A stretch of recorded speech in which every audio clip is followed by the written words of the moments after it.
પાલનપુરની ધાનવી એન્ટરપ્રાઇઝમાં ખોરાક અને ઔષધ નિયમન તંત્રએ દરોડા પાડી શંકાસ્પદ ઘીની ફેક્ટરી ઝડપી પાડી કરાઈ કડક કાર્યવાહી। 17 લાખની કિંમતનું 2749 લીટર શંકાસ્પદ ઘીનો જથ્થો જપ્ત કરાયો।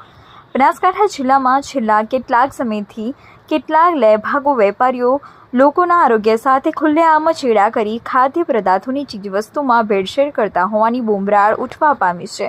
ડુપ્લિકેટ ચીજવસ્તુઓનું હબ એટલે ડીસા શહેર ગણવામાં આવે છે। ડીસાના હિતેશભાઈ મોદી નામનો શખ્સ વારંવાર ભેળસેળયુક્ત ઘીની બનાવટ કરતો હોય અનેકવાર અમૂલ ઘી જેવી બ્રાન્ડનું ડુપ્લિકેટ કરતા ઝડપાઈ ગયો છે।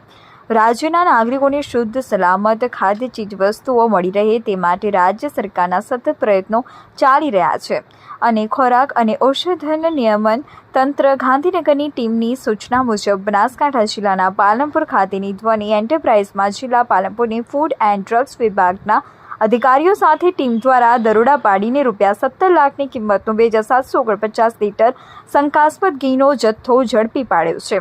હકીકતમાં ખોરાક અને ઔષધ નિયમન તંત્રને બાતમી મળી હતી કે પાલનપુરના ગજાનંદ માર્કેટમાં આવેલ ધાનવી એન્ટરપ્રાઇઝમાં શંકાસ્પદ ઘી બનાવવામાં આવી રહ્યું છે, જેના આધારે ધાનવી એન્ટરપ્રાઇઝના માલિક હિતેશ ગોરધનદાસ મોદીની હાજરીમાં ફૂડ એન્ડ ડ્રગ્સ વિભાગ દ્વારા રેડ પાડી હતી। સ્થળ પરથી અનમોલ પ્રીમિયમ બ્રાન્ડના તેમજ લૂઝ ઘીના મળીને 7 સેમ્પલ લઈ તેને પૃથ્થકરણ માટે મોકલી આપ્યું હતું, જેનો રિપોર્ટ આવ્યા બાદ આગળની કાયદેસરની કાર્યવાહી ધરવામાં આવશે। જ્યારે બાકીના 2740 લીટર ઘીનો જથ્થો તેની અંદાજિત કિંમત ₹17 લાખ થવા જાય છે તે જથ્થો સીઝ કરવામાં આવ્યો।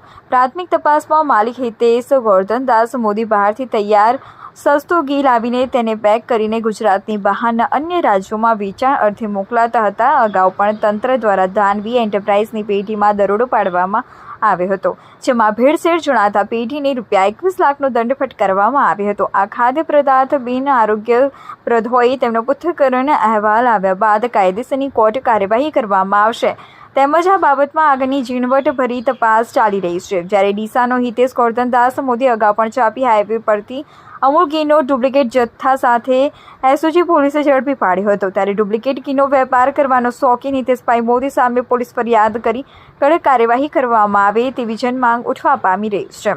મળતી માહિતી મુજબ અગાઉ અમદાવાદ સરખેજમાં પણ અમૂલ સાગર ડુપ્લિકેટ ઘીમાં પોલીસ કેસ થયો હોવાની મળતી માહિતી મુજબ જેલના સળિયા પાછળ ધકેલાયા હતા।